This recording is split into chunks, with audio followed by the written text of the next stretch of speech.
Sibay ule lamkhuang le alu ka kanpawlh dawna tel kan duh mawm dana zirin kan telang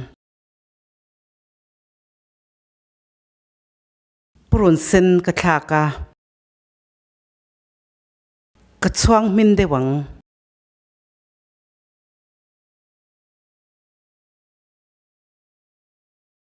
alu ka thlaka hraw deuh hlekin ka chana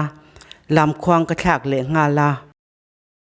mei hi alai hawl aya sang dewa ka daa ka kang hui photang thil dang ka thlak ma in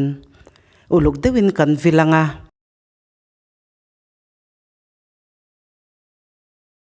minute som don ka chuang to a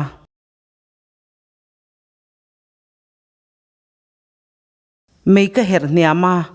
ai eng ka thlaka chili powder chi ka ala masala tui kan ti ang du chuan a tel bel theya mei hi hniama kala da renga ai eng le chili powder a hmui chhuah thleng kan chuangang tomato her ka tela chansin te po a man thei thawa tomato ka tel hnu hian mei hi alai hola ka da a ka chuang minang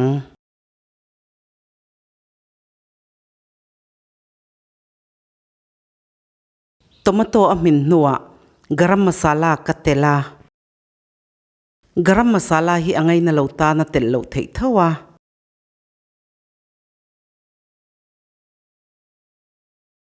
tuilum ka leya ka chawpawlh photanga atul dana zirin ka lei bel le ang lamkhuang le alu hi a inmil mawi tawk kan ti kan kanpawlh anga hetiang tho hian alu hlang a siam theya lamkhuang hlang pawh a kan theya tui tlem ka lei bela kan duh zat kan lei dawn nia